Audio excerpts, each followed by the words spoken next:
Good morning, Broncos fans. I am your host, Thomas Hall, bringing you Legends of Mile High. This is a show that blends current events with history for the Denver Broncos. And the ultimate goal is to keep the history of this great franchise alive, even in the minds of the most recent of fans. And today we are going to talk current events, and that those current events have to do with coaching candidates. The Broncos are diving headlong into the coaching search. Already several interviews done and a couple more underway. So that's what we're going to be talking about today. But remember, hit the like button, follow the show, follow Mile High Huddle YouTube, and tell your friends and family about the show so we can really get this thing going. So thank you for joining, all of you who's watching. Appreciate it.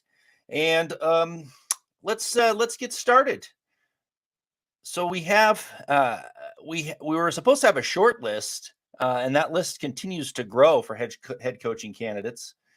We've seen the first started out about 5 or 6, and now it's up to 7 or 8 now. So let's let's jump right in and talk about it. If you have comments, put them in the chat if you want me to read them, and we'll talk about that. But first of all, let's talk about Jim Harbaugh. Right? There's a lot of news going back and forth about whether or not he's going to stay at Michigan, not going to stay at Michigan. Who knows? Obviously, I don't think Michigan can compete with the amount of money that the Broncos would be able to give him in way of a contract. So if it's about money, that's a pretty easy win for the Broncos if they decide that he's their number one candidate. But we'll see about that. There's a lot of rumors flying around at this time, just because we like to create controversy. We like to, when we're looking for looking for these head coaching jobs and whatnot. So, yeah, I take a lot of these news reports with a grain of salt. So we'll see what happens. But let's talk about Jim Harbaugh. But first, we've got Dom coming in this morning. Good morning, Thomas Scott in Broncos country. Thomas, out of Jim C or Jim H, which one will bring more out of Russell and the offense? That's a great question. And that's one of the pros for both of them, really. But Jim Harbaugh, I think, would get the most out of Russell Wilson and the offense, only because he did it with two quarterbacks who are not considered elite quarterbacks by any means. When he was at San Francisco, he got more out of Alex Smith than Andy Reid did when he went to Kansas City, in my opinion. So I think he is he's my number one candidate, and I think he would get more out of Russell Wilson and the offense. And the other great thing about Harbaugh's offense is he has evolved it in different situations. So he knows that how to change his offense in order to make it work for for where he's at and what he's trying to do. So at Stanford, I mean, he came in and turned that into a power offense to win against those defenses that were going lighter to counter the spread offense, the quickness and whatnot. So I like Jim Harbaugh for that role, but there's no reason why Jim Caldwell can't be good too. I mean, he's had success with offenses. He also helps quarterbacks quite well. He helped Stafford in Detroit. I mean, you got to think that he had Peyton Manning. So, I mean, he had an elite quarterback, and he had a lot of success with an elite quarterback. But both of them are pretty good offensive minds. Both of them will do well. But I would give the nod to Jim Harbaugh on that one, just because he seems to be a little more innovative, a little more and he's had a track record of actually getting the most out of quarterbacks who weren't elite. So, I mean, Russell Wilson was elite. I know that everyone's jumping on the he's washed bandwagon, but I think a different change of offensive style, getting the most out of him, he'll be back to an elite status if Harbaugh was there. But I like Caldwell too. I mean, he's a candidate for me that was a dark horse candidate that came in, and out of a lot of these guys that they're interviewing, he's one of the top higher ones on my list, really. And that's kind of weird to say because he kind of came out of the blue on that. So we'll see. We got R coming and says Michigan boosters will pony up plus give increased NIL resources. Harbaugh wants to double his the $7 million base salary. Yeah, he got a new contract recently, I believe. So he wants a bigger contract. But if it comes down to a bidding war, I don't know. It's going to be pretty tough to beat some of the richest people in the world. So who knows? And maybe he wants to really stay at Michigan. He just wants to get a little bit more money. I mean, he's got it made there for sure. So we'll see. But yeah, Jim Harbaugh, there's a few things that I really like about Harbaugh, right? He, like I said, he gets the most out of quarterbacks. He's got an innovative mind, and he changes his offense for what he needs. So that's great. He's a proven winner too. Really, I mean, took San Francisco in 4 years. He took them to the AFC or NFC Championship game three times, and then getting to one Super Bowl. So he had one season where he was 8-8, I believe. But so he's proven winner in the NFL. I mean, he definitely is. So those are some really really good. Those are some good pros for him. I mean, he's got a proven track record. So that's awesome. And then, on top of those things, he would be a totally different coach than Nathaniel Hackett. And now I'm not saying that you have to get an exact opposite because you went so poorly one way and you're not going to swing the other way. But, no nonsense style head coach who gets the most out of the offense, knows how to, in-game management, he's experienced. So it'll be a different feel from Nathaniel Hackett. And, there's nothing, I don't want to badmouth Nathaniel Hackett right now. He's gone and whatnot. He's a good person, and he seemed to, the players seemed to like him, but he struggled. So I think that Harbaugh wouldn't. So he's definitely got a lot of pros in that area, for why the quarterback or why the team was successful in his tenure. So the other thing that I think people don't talk about as much is, how he turned around franchises, right? And maybe they are talking about it, but you have to think about Stanford. He went there as a head coach and completely changed that organization. They were winners at Stanford, and that's why he got the 49ers job.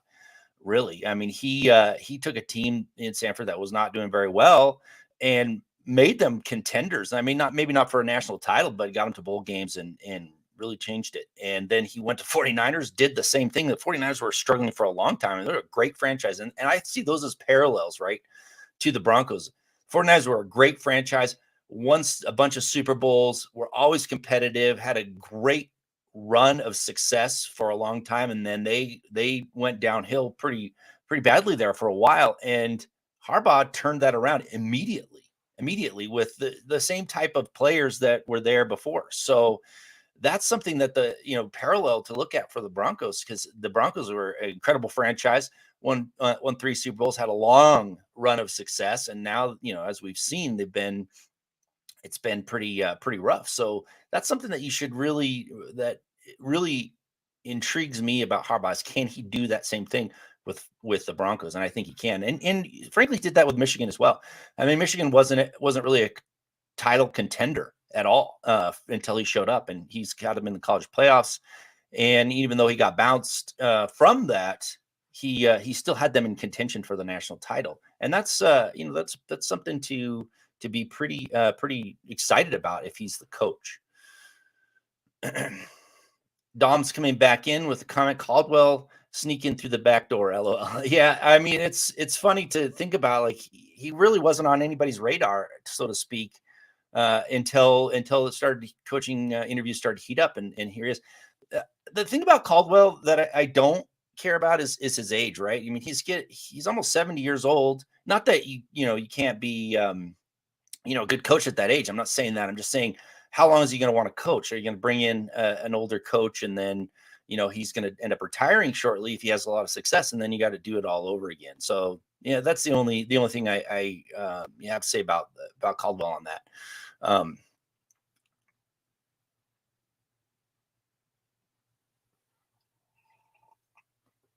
So we have Richard Zambrano come in. I appreciate you coming in here, making the comment. Thank you very much. He says, who is your top pick to coach Denver? I think Harbaugh will be one to couch. to coach Denver. I think it will be dumb if he turns down $20 million. Yeah, I mean, yeah, 20 million a year is nothing to sneeze at for sure. He'd be the highest paid coach. Yeah, he's my number one.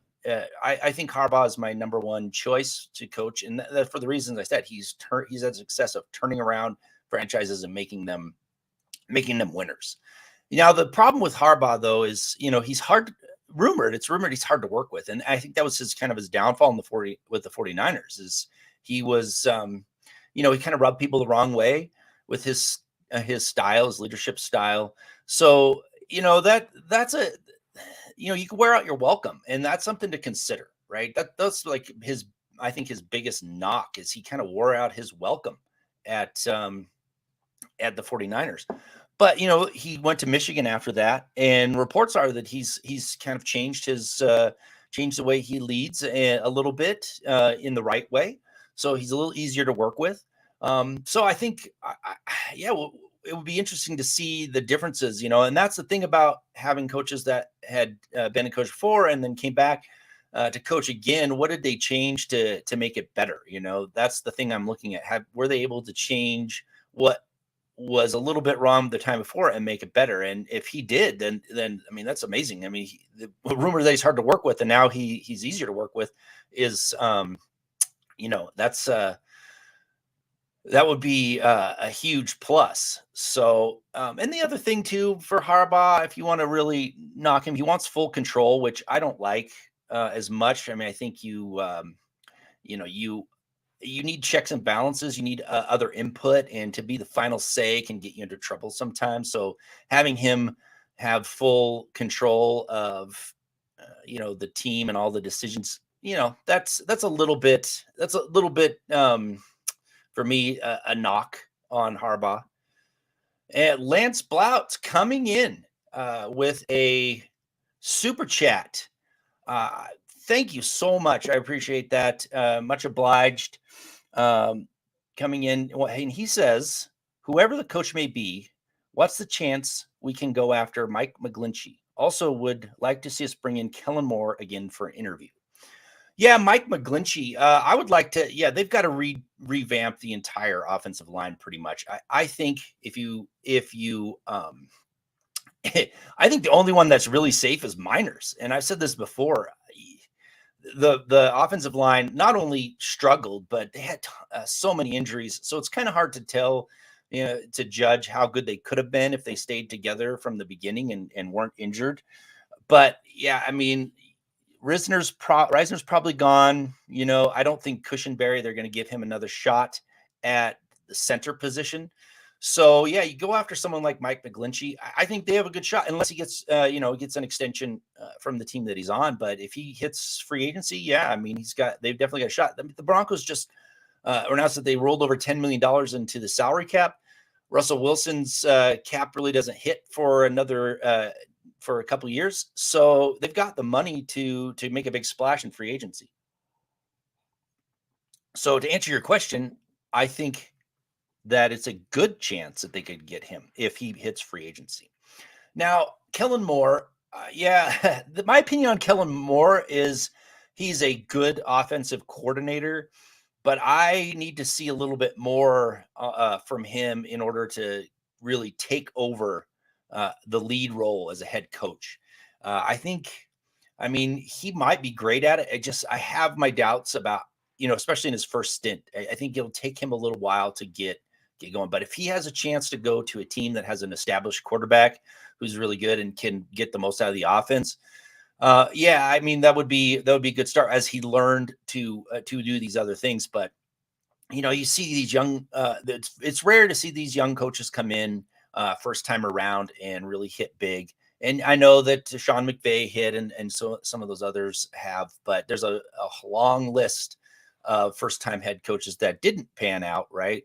So I don't know. There's something about Kellen Moore that strikes me that he's not seasoned enough yet, that he needs a little bit more time to learn. And, Mike McCarthy's a good head coach. I don't know how good he is at teaching and bringing offensive and defensive coordinators up and making them ready to be head coaches. I don't really know, but I don't think they're going to even give him an interview this time around. So at least it's not been announced, and there seems to, they have their list, and it's getting pretty full. So I would be surprised if they even give him an interview. So that's my thoughts on Kellen Moore. One last knock on Jim Harbaugh. I guess it's a knock, is he hasn't won a championship. So if you're going to compare him to Payton, so say, you could point to, well, there's one that won a Super Bowl and one that didn't win a Super Bowl or a national championship, and that's a bit of a knock. I wouldn't take that too far. I mean, 4 years in the NFL and you got to the Super Bowl, but you didn't win. I mean, I think that's a really small knock on him. And then the national championship, he's there. He's pretty darn close. You've got other teams. I mean, I'm surprised. I'm a little bit surprised TCU beat them, but so that's a I would say that's a really kind of light knock. I think if he spent more time at the 49ers with a elite head coach or elite quarterback, he probably would have gotten the Super Bowl. So. So we have a question here from Lawrence Rivera, David Shaw. Yeah, this is interesting to me. Thanks, Lawrence. My gratitude for you coming in and make that comment from Facebook. Really, that's glad to see you here a lot. I appreciate it. So David Shaw for me is kind of strange, and I'm not trying to knock David Shaw at all, but it seemed like he's in the running because of relationships more than how great he is as a head coach. And he's a good head coach, don't get me wrong, but the rumors were around that he might get an interview because of his connections to Stanford and his connection to the ownership, and lo and behold, he got the interview. And the only thing that he's a good head coach. He's got NFL experience. He's never been a head coach in the NFL, so that's a knock against him. But when I look at his time at Stanford, he took over when Jim Harbaugh left, and he did a really good job for the first few years, but then that program slowly started to decline, and to the point now where they, the last 3 years, I believe, never even, sniffed a bowl game. So what happened is the big question on my mind was what happened? Why did he take that great franchise that Harbaugh built and slowly deteriorate it? And those are the questions that I would ask if I was running the search. Dom is coming back in from Facebook. Thank you. I appreciate your comments. And Dom says, I don't want Sean Payton. He was at the Saints for 15 years and only won one Super Bowl. And I'd like to address that, right? It's not just that he was there for 15 years and only won one Super Bowl. That's not a knock. I mean, it is so hard to win a Super Bowl. And I know Bill Belichick, that team won a lot of Super Bowls, and you look at other franchises that won several times, but it is tough to win a Super Bowl. There's teams that have not even been to a Super Bowl. So I wouldn't knock him on that, but the knock that I would say is for almost his entire career, except for his last year there, he had a Hall of Fame quarterback and only won one Super Bowl. That's how I would couch that a little bit is, teams get to the Super Bowl without an elite quarterback. He went there one time. He got there once with Drew Brees as a quarterback. So that's the knock against him. And I think you're right, but only saying that with the fact that he had the Hall of Fame quarterback. Now he turned Drew Brees into a Hall of Fame quarterback. That's a pro for Sean Payton, right?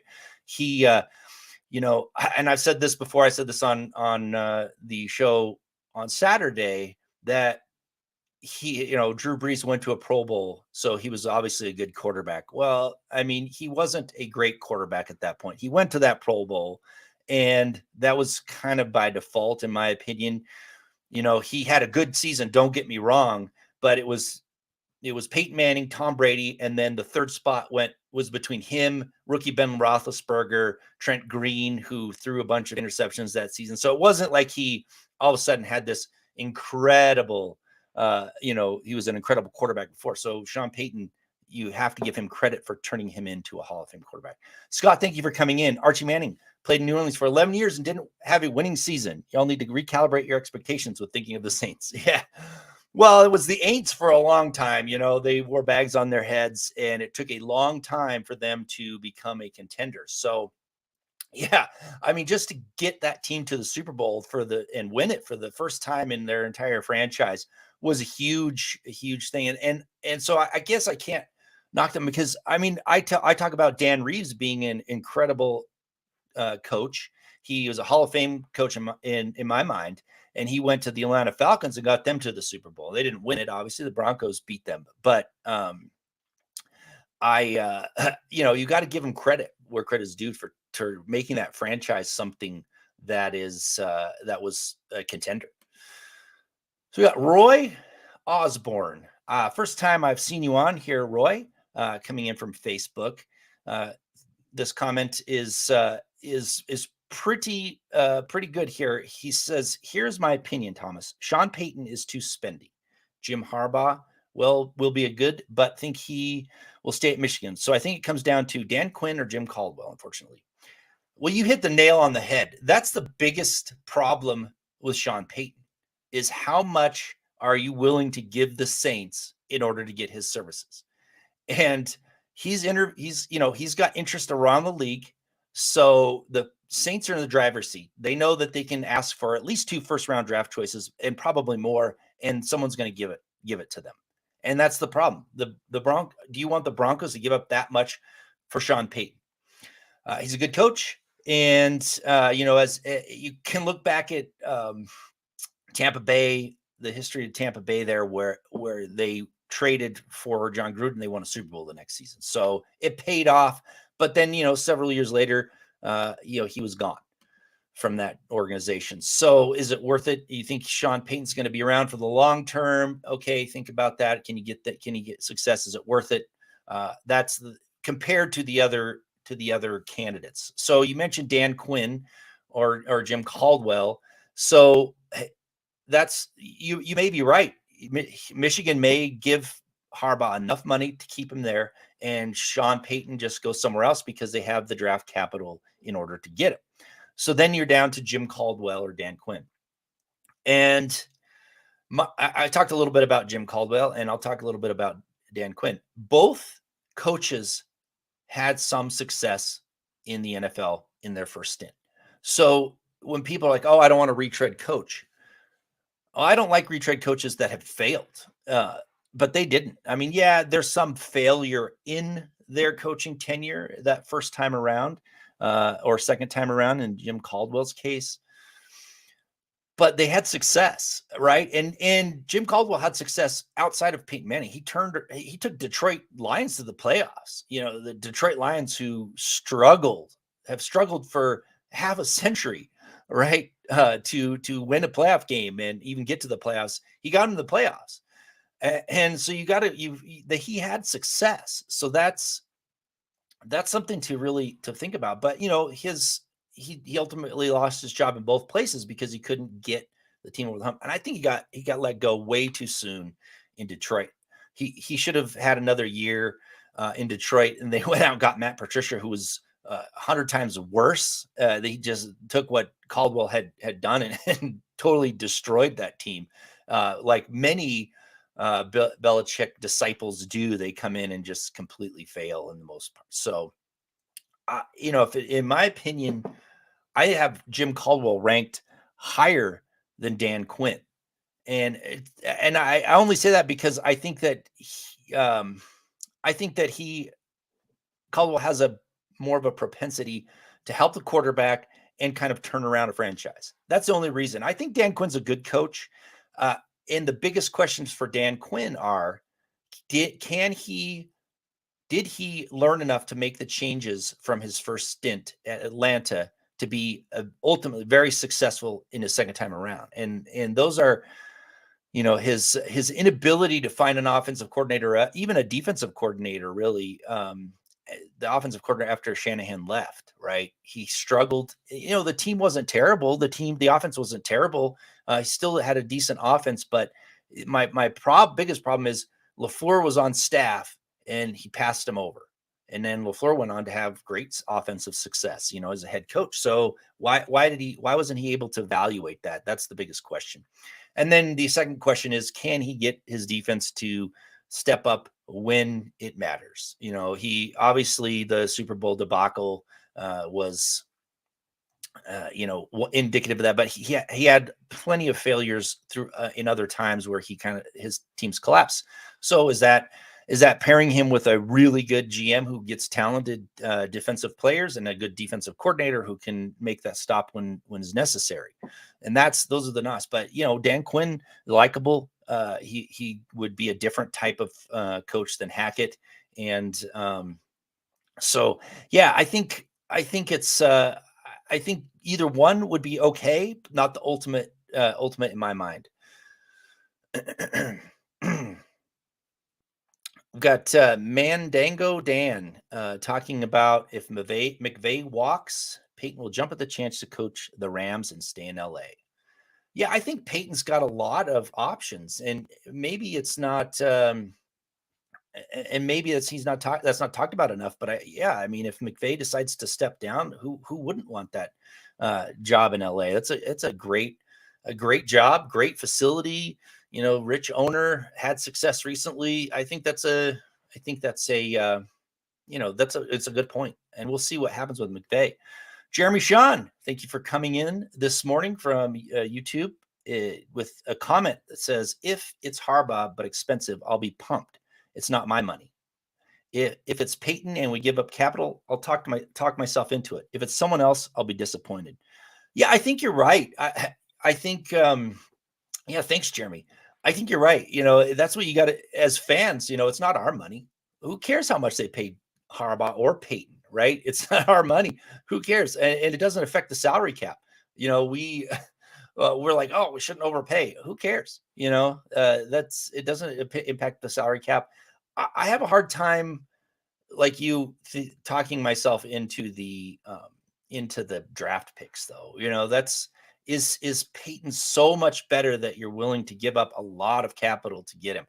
And if he stays around for 15 years and there's success, then nobody will care, right? But when you're thinking about it right now, like the Broncos have a lot of holes that need to be filled on both sides of the ball, really, in free agency and the draft.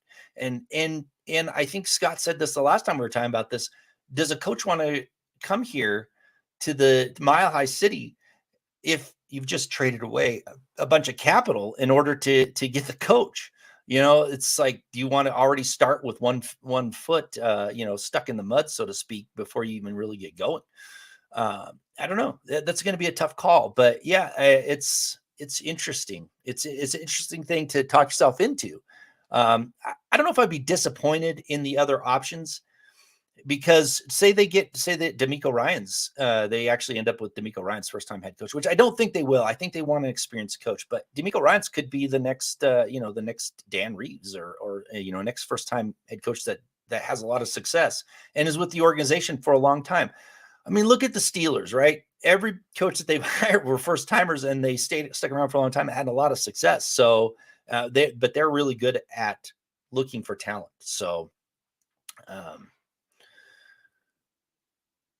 just want to grab this comment here. Gadsden Christopher III. Gadsden, this might be the first time I've seen you on here, so appreciate you joining the show. Thank you. Coming in from Facebook with a comment. And Gadsden says, since the Saints still owns Sean Payton's rights and he wants to coach again, why don't the Saints fire their current coach and take Payton back? The Broncos shouldn't sell the farm for a coach that just won one Super Bowl with Hall of Fame QB in 15 years. Well, we talked about that, the whole Super Bowl thing with the Hall of Fame quarterback.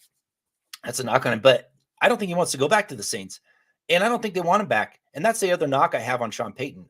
His character is kind of, in my opinion, a little sketchy. There's Bounty Gate, and I know that was over 10 years ago, but you should not discount how awful that was.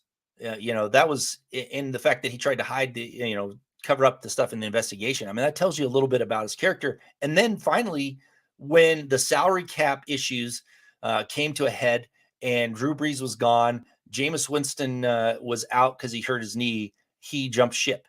So, I mean, I don't think they want him back after that, right? Like he jumped ship and that was it. And I don't think he wants to go back. Why would he want to go back to a team, that is going to struggle? So yeah, you kind of hit the nail on the head for me. That's a huge mark against Payton for me, as his character issues. And obviously the Bounty Gate, maybe he learned something from it and he became a better person afterwards. I don't know, but if you think about what's happened on the field recently in the Bills Bengals game, and you think about how it was okay with him for people to be incentivized for injuring other players. If you put that into perspective, that's pretty awful.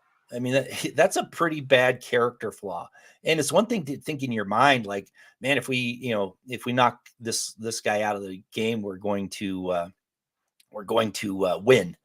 That's one thing, but to actually incentivize it. And I remember back when back in the day when Jim McMahon was still quarterbacking the Bears, and I can't remember the Packers player's name, but he had all the players that he needed to take out of the game in order to win written on his towel. And he cheap shotted Jim McMahon, grabbed him and slammed his shoulder into the turf. Way after he'd passed the ball, and it hurts McMahon's shoulder, and he was never really the same quarterback after that. So, he kind of ruined McMahon's career. And if you think about the coach incentivizing that, that's a pretty big black mark, in my opinion, for a coach. So you couple that with the fact that you got to give up a bunch of draft capital and pay him a ton of money. I mean, I would weigh that pretty heavily. Winning is the ultimate goal in the NFL. I get it, but do you really want to sacrifice all of your morality for that? I don't know.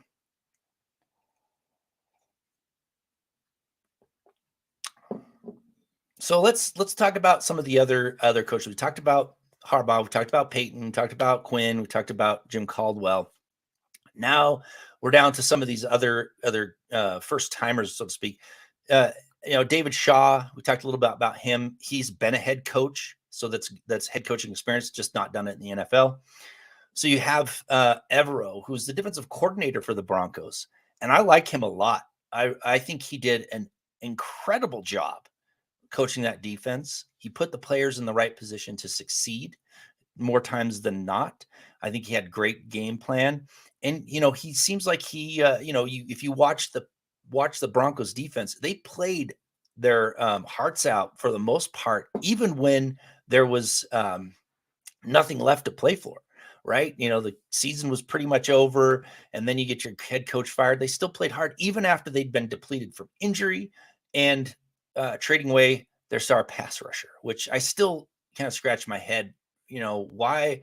That's the knock I have against George Payton, is he doesn't value pass rushing as highly as he should. I mean, he got rid of Von Miller and then he got rid of Bradley Chubb. It's kind of scratched my head, and I think that's why you saw the Broncos defense struggle the latter half of the season, because he traded away Chubb, and the Broncos pass rush couldn't get home any longer, and they just couldn't close out games and ended up losing. And I think there needs to be higher value put on those positions. Now, Chubb commanded a lot of money. He got an extension and a lot more than, if I was my money, be willing to pay for his, because he was injury prone. But, Evero was able to take that defense in those situations and still get a lot out of him. So I think he's got a future as head coach in this league. Now he's super raw and experienced. One time, being just a coordinator. So there is a lot of questions to think about it. Can he build a good staff around him? Can he lead the whole organization, not just one unit? That's a lot. And that's why I think that the ownership is leaning towards an experienced person. So it's a good question here, Keith. Coming in from Facebook, thank you for that. Keith asks, why was David Shaw an unannounced interview compared to all the others? Yeah, I don't know the answer to that. Thank you for the comment.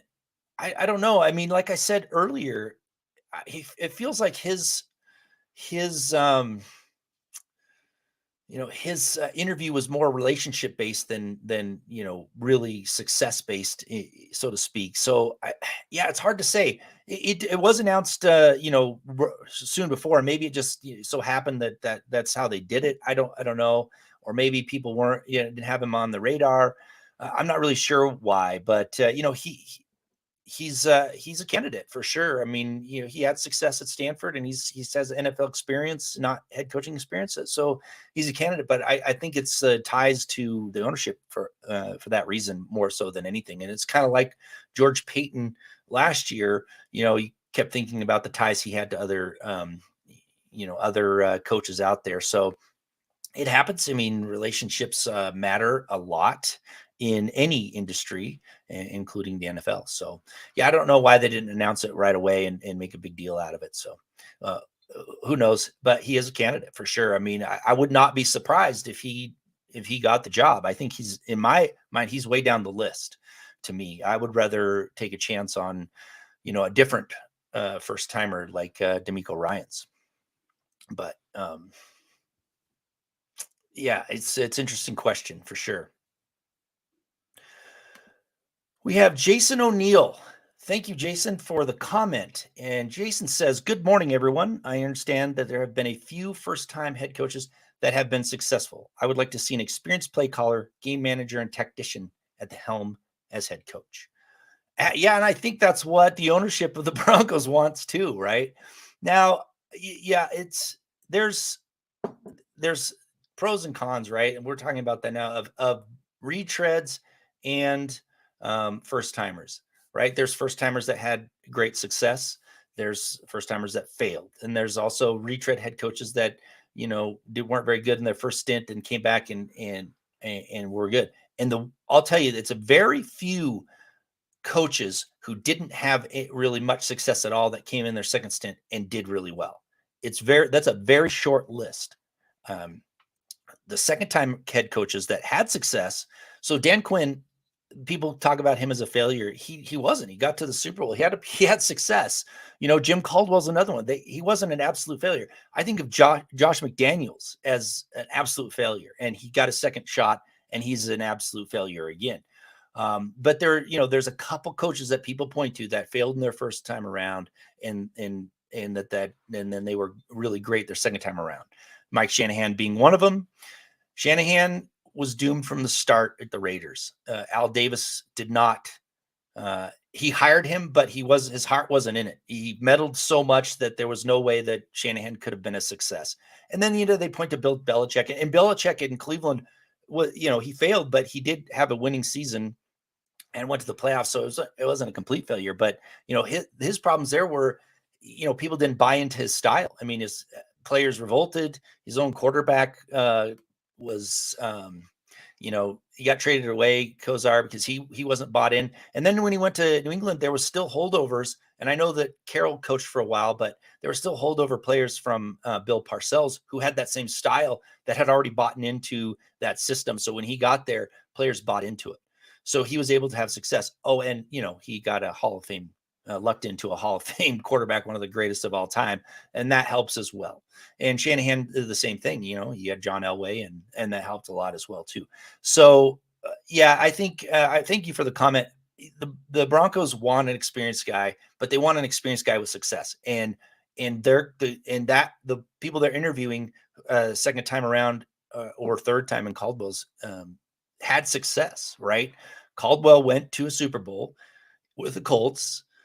Yeah, that was a lot to do with Peyton Manning and that team that Peyton Manning was pretty much leading, getting the most out of that team. So that's success. Dan Quinn went to a Super Bowl. Jim Caldwell went, turned Detroit around as well. Sean Payton won a Super Bowl. So these aren't retreads that failed. They're coaches. They're solid coaches who had success their first time around. So the thought is that they'll have success and maybe more success if they actually learned a little bit from their first time to even get better. Patrick Wiltsey, thank you for coming in from Facebook with this comment. Aloha, Thomas. I so enjoy hearing about the good old days. Keep it up, sir. Well, let's talk about the good old days a little bit before we have to end the show. So I'm wearing my and I appreciate. Thank you for coming in, Patrick, and aloha. Hopefully, you're coming in from Hawaii.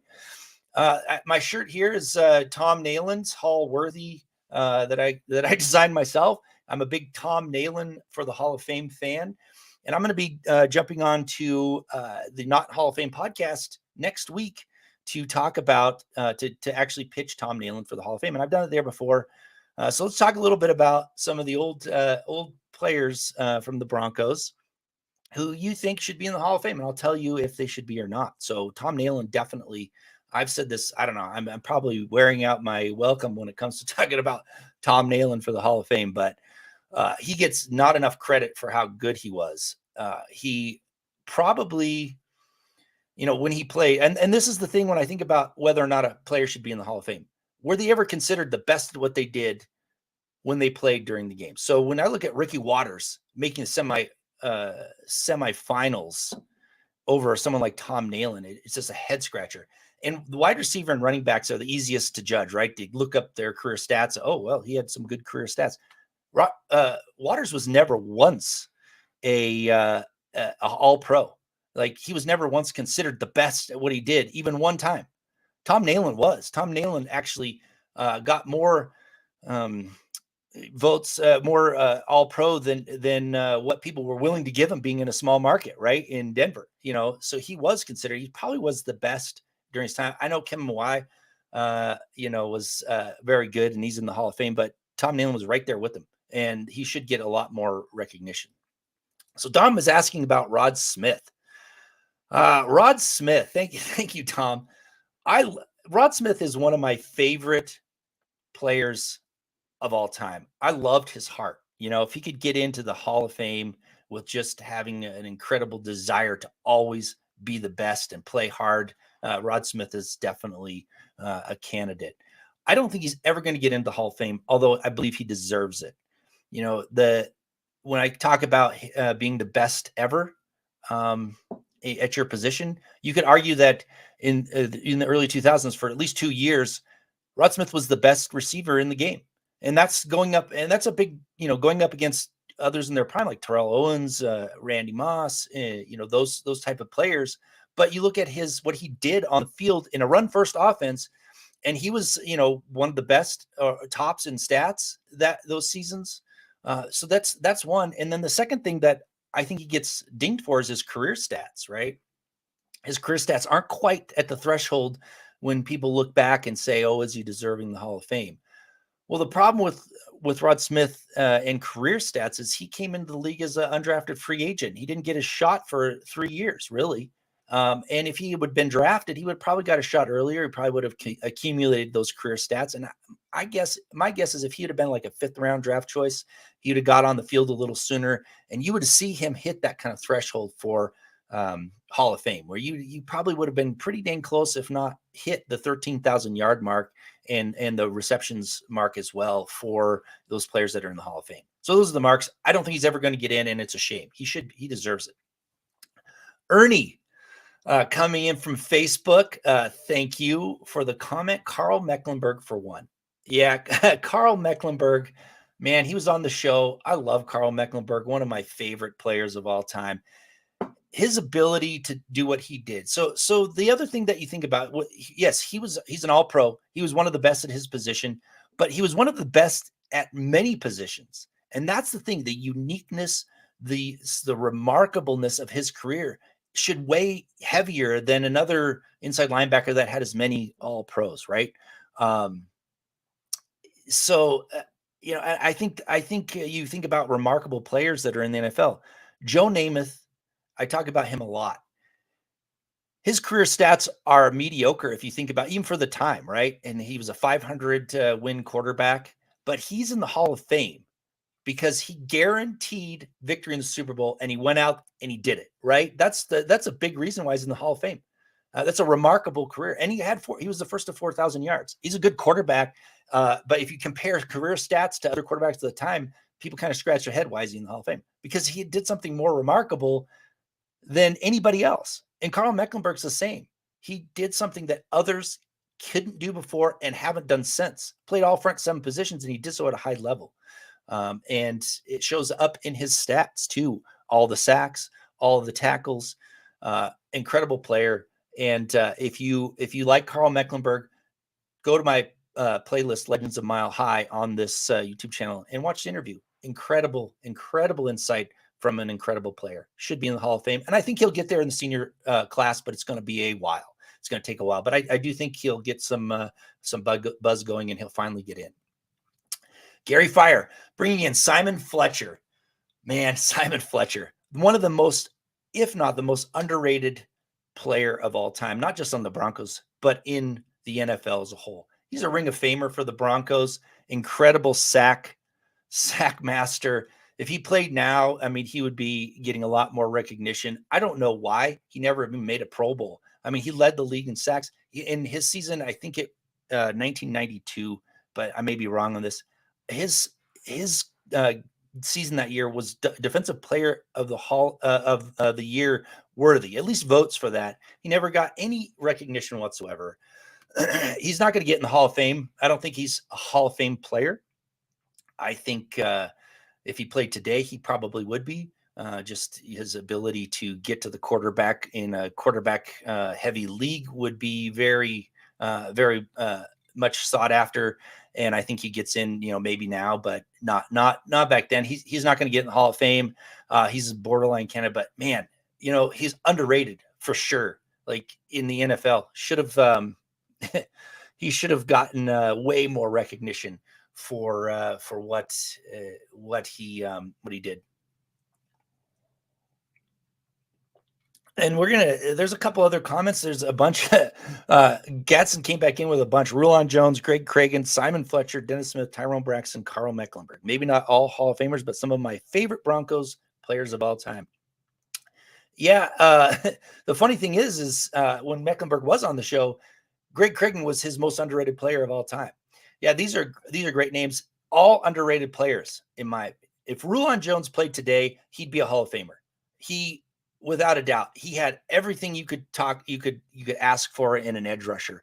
Tall, heavy enough to play edge rusher. He was 6'6", 265, long arms, had good athleticism.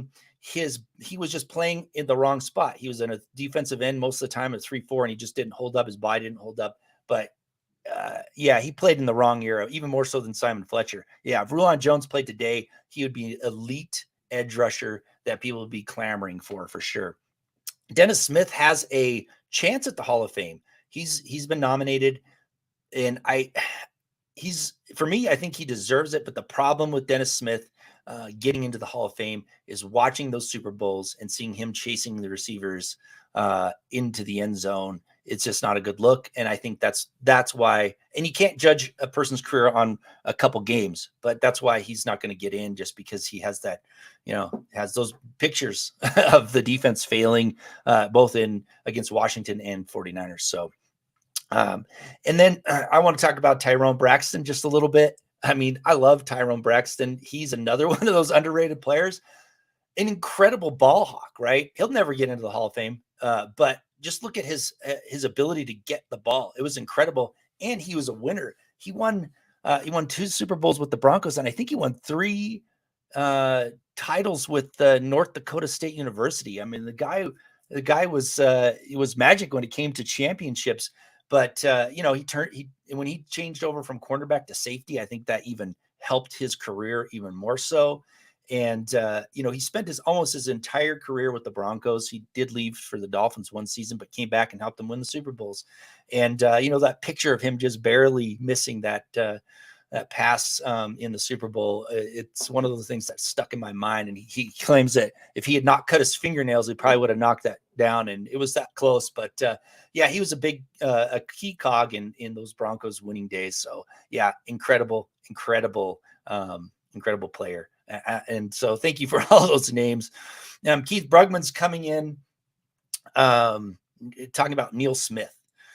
Neil Smith is one of those players in my mind. Obviously he's a Chief. in my mind, but he came and he won the Super Bowls with the Broncos, helped them in 97. He wasn't as good in 98.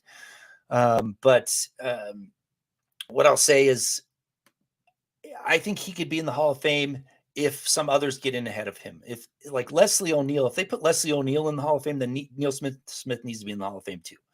Right. And Leslie O'Neal's a Charger, and, I've watched him wreak havoc, back in the day. But he's one of those borderline candidates, and I think Leslie O'Neal has a little bit better, other than the championships, has a little bit better resume. So if he gets in, then you got to start thinking about Neil Smith too. But he was incredible. He had some seasons where he was one of the best pass rushers in the league for sure. So Neil Smith, great. Then we got a comment here about, I don't know why this is being said, but I'm going to read it. Rod Smith, it's Deuce from NO. Rod Smith career stats are better than Terrell Davis, different position. But yeah, so Terrell Davis career stats aren't very good, but I'm not a big proponent of looking at career stats, and I think a lot of the voters do look at career stats. Terrell Davis is in the Hall of Fame for a couple reasons. One, at the time he was the best running back in the league for 4 years, and he is the best playoff running back of all time. Right? There's no doubt in my mind about that. You can look at the stats. You can look at what he did. He's far and away the best playoff running back of all time. That's why he's in the Hall of Fame. And the reason why, and finally, I would say that they got he was the one that got, along with the offensive line, obviously, got the Broncos over the hump and won the Super Bowls after failing 3 times before with John Elway. So his resume is not career stats based by any means. So it's more about what he did. And then Keith Brugman's coming in with another one of my favorites, Howard Griffith. Yeah, again, I talked about him on the show. I did a whole show about Howard Griffith. And Keith says Howard Griffith should get a little love for all the help he gave Terrell Davis. Absolutely. I will tell you, I would argue, and I've argued it on this show, Howard Griffith should be considered the best at what he did. And if you're the best at what you do, you should be in the Hall of Fame, even if you don't have a bunch of stats. And the reason why I say Howard Griffith is the best at what he did, and I know Lorenzo Neal is considered the best blocking fullback of all time. Howard Griffith had something extra, something different than others have. And it was just an instinctual ability to make the right block, even if it wasn't the, prescribed blocking assignment.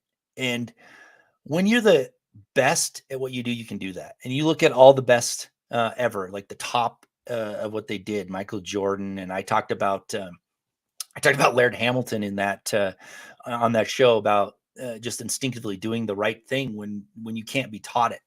And that just makes you, that's just points to that person being the best at what they did.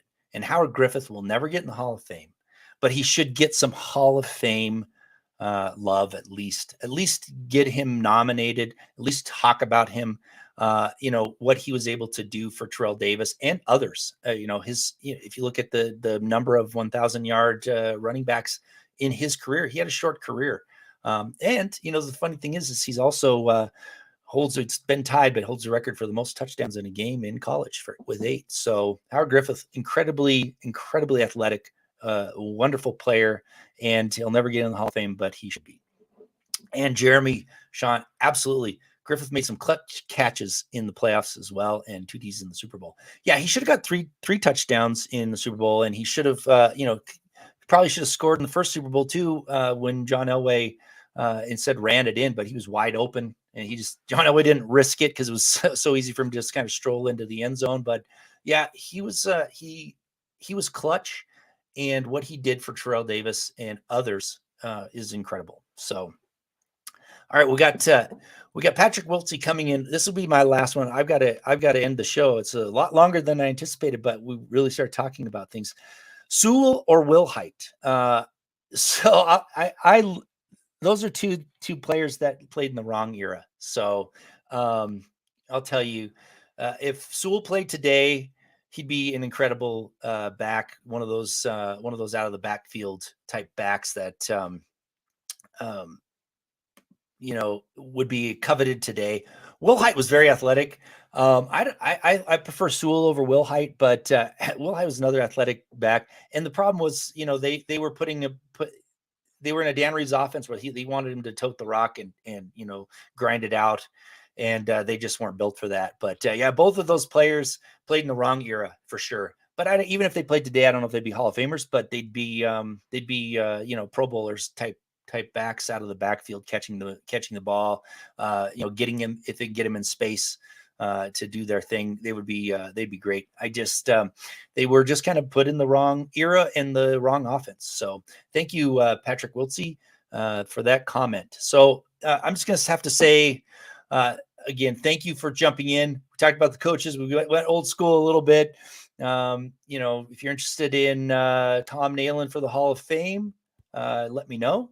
We can get you some hoodies, and we'll start supporting him for next year, getting some buzz going. So thank you very much. I'm going to end the show now. Just want to say, have a great day, Broncos fans, and hopefully the coaching decision is made soon so we can all revel in whoever it is that they hired, or argue about it at the very least. So thank you very much. Have a great day.